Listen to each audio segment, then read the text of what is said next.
स्वागत है आप सभी का एमर्स एकेडमी के इस हिस्ट्री क्विज क्लास में, जिसमें हम बात करेंगे हिस्ट्री के जो इम्पोर्टेंट क्विज होते हैं, इम्पोर्टेंट जो क्वेश्चन हैं जो ज़्यादातर एग्जामों में पूछे जाते हैं, उन क्वेश्चनों के बारे में देखते हैं इस क्लास में वो कौन कौन से महत्वपूर्ण क्वेश्चन हैं जो बार बार रिपीट होते हैं एग्जामों में। चलिए करते हैं क्लास को शुरू, देखते हैं वो कौन कौन से क्वेश्चन हैं। चलिए करते हैं शुरू। पहला क्वेश्चन हमारा, भारत में किस गवर्नर जनरल ने स्थायी भूमि राजस्व प्रणाली की शुरुआत की थी? यानी कि स्थायी भूमि राजस्व प्रणाली की शुरुआत किस गवर्नर जनरल ने की थी? तो इसका सही उत्तर है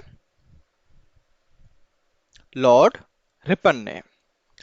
लॉर्ड रिपन जो है, लॉर्ड रिपन ने स्थायी भूमि राजस्व प्रणाली की शुरुआत की थी।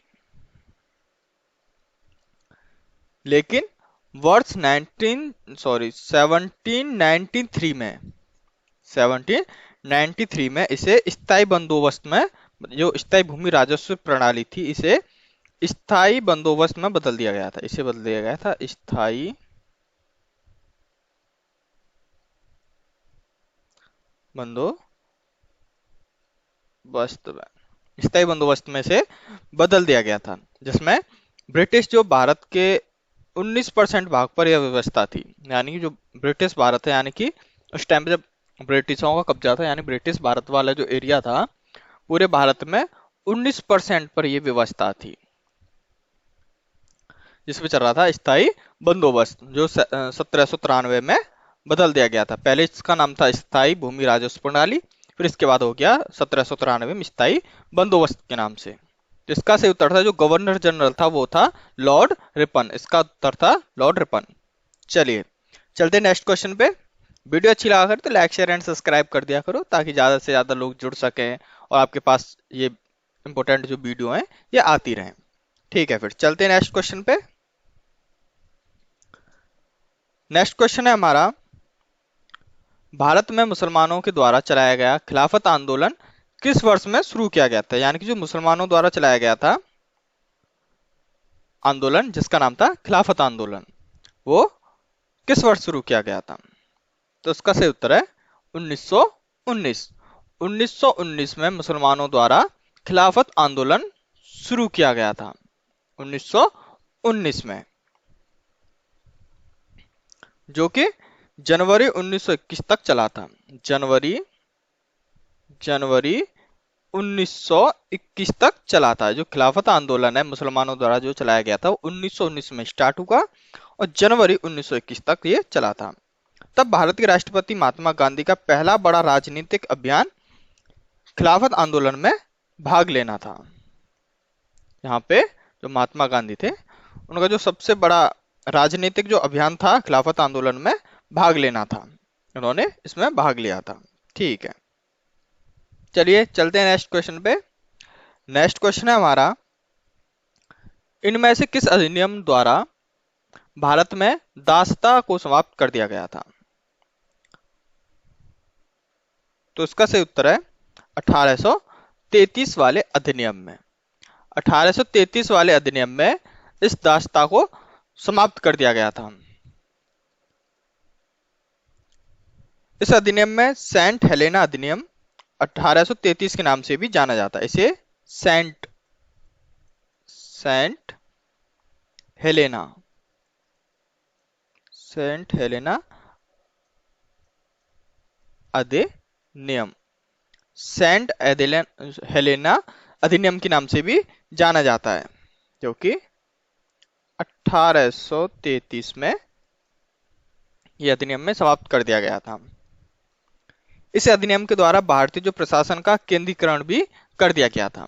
जो भारतीय प्रशासन था उसका केंद्रीकरण भी कर दिया गया था। ठीक है, चलिए चलते हैं फिर नेक्स्ट क्वेश्चन पे। कौन सा है वो नेक्स्ट क्वेश्चन? नेक्स्ट क्वेश्चन है हमारा, निम्नलिखित में से किस वर्ष अखिल भारतीय किसान सभा की स्थापना वर्ष की गई थी? है ना, स्थापना कब की गई थी? तो इसका सही उत्तर है 1936 में। 1936 में अखिल भारतीय किसान सभा की स्थापना की गई थी।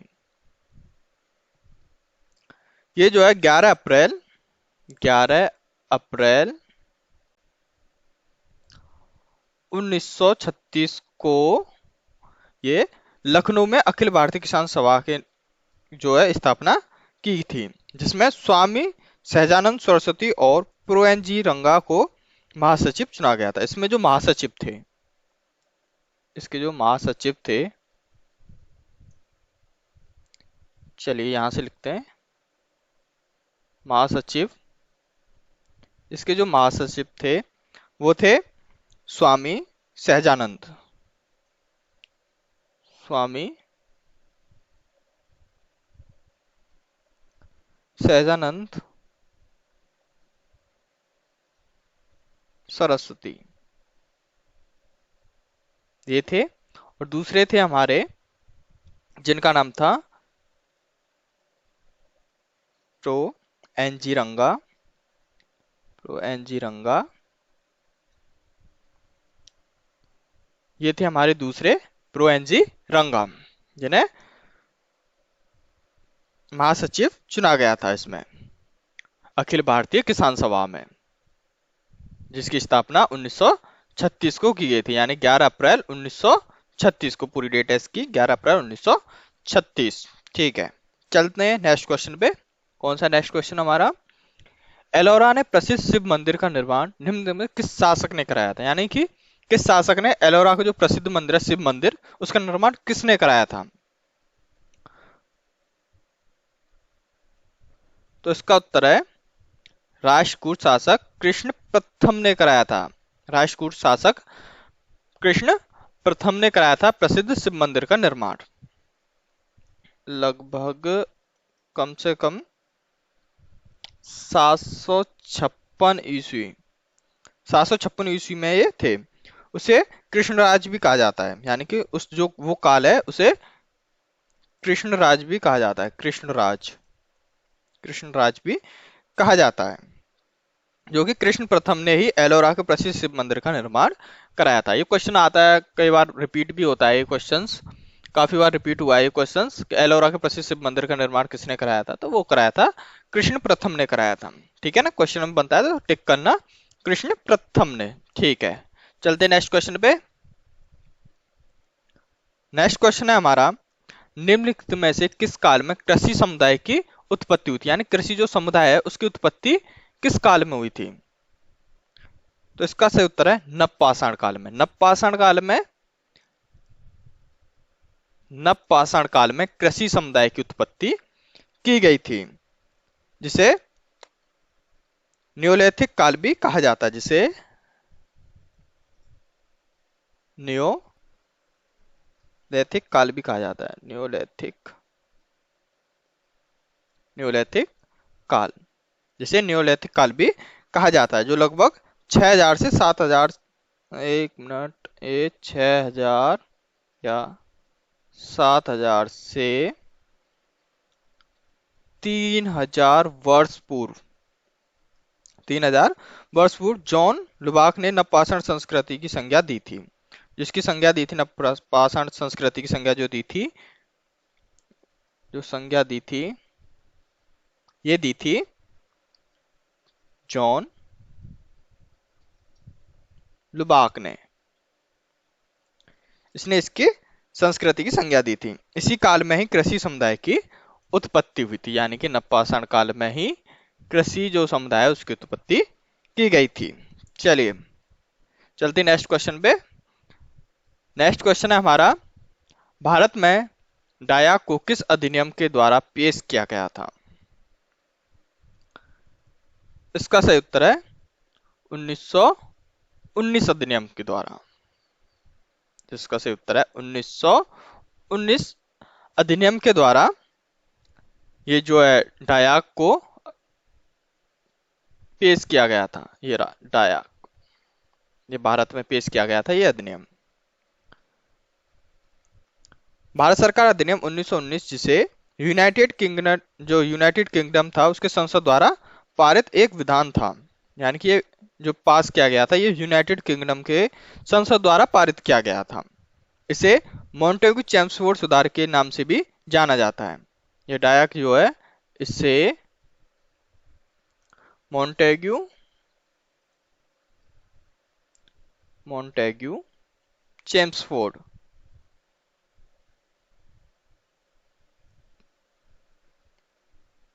चेम्सफोर्ड सुधार के नाम से भी इसे जाना जाता है।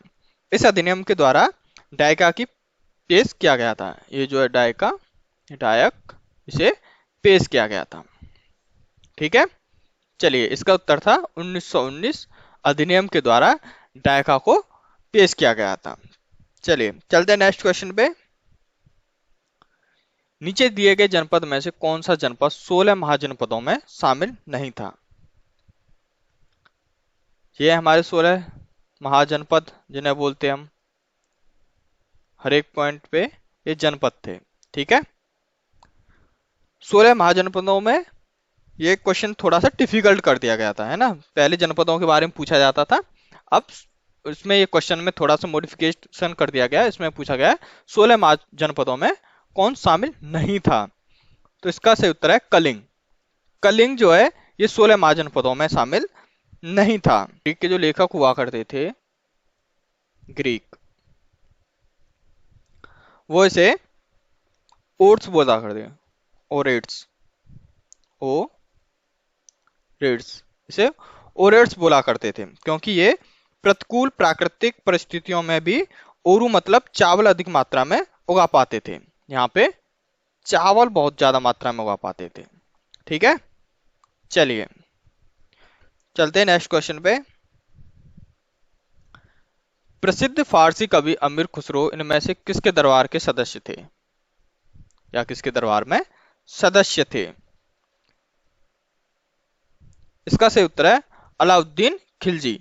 अलाउद्दीन खिलजी के ये फारसी कवि हैं अमीर खुसरो, जो कि इस इमेज में नजर आ रहे हैं, अमीर खुसरो, ये अलाउद्दीन खिलजी के दरबार के सदस्य थे। ठीक है, चलिए चलते हैं नेक्स्ट क्वेश्चन पे। ब्रिटिश कालीन भारत में किस शिक्षा शास्त्री ने ब्रिटेन भारत को यानी कि सूखा रहा था और खून बह रहा था विचार सामने रखा था? ये किसने विचार सामने रखा था? ये रखा था दादा भाई नौरोजी ने। दादा भाई नौरोजी ने, ये गलत हो गया, यहाँ पे नौरोजी होना चाहिए था। दादा भाई नौरोजी ने ये सामने रखा था कि भारत को सुखा रहा था और खून बह रहा था, ये विचार सामने रखे थे, जिनका नाम था दादा भाई नौरोजी। दादा भाई नौरोजी, जिन्हें भारत का वायुव्रत पुरुष भी कहा जाता है, इन्हें, जो दादा भाई नौरोजी हैं, इन्हें कहा जाता है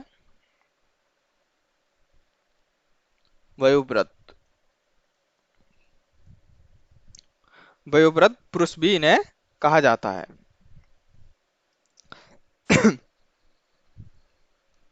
उन्होंने ब्रिटेन भारत को सुखा रहा था और खून बह रहा था विचार सामने रखा था। साथ ही उन्हें भारतीय राजनीति की पितामह भी कहा जाता। भारत जो राजनीति थी, राजनीति का जो पितामह, राजनीति का पितामह, ये कहा जाता है दादा भाई को, दादा भाई नौरोजी को। दादा भाई नौरोजी को कहा जाता था राजनीति का पिता। क्वेश्चन बन सकता है, वायुव्रत पुरुष किसे कहा जाता? दादा भाई नौरोजी। राजनीति का पिता किसे कहा जाता? दादा भाई नौरोजी। ठीक है ना। और ब्रिटेन भारत को सुखा रहा था और खून बह रहा था, ये विचार किसने रखा था? ये रखा था दादा भाई नौरोजी ने। ठीक है, आज के लिए बस इतना ही। वीडियो अच्छी लगी हो तो लाइक शेयर एंड सब्सक्राइब जरूर करें, ताकि आपके पास ऐसी वीडियो आती रहे। धन्यवाद मेरे चैनल में जुड़े रहने के लिए।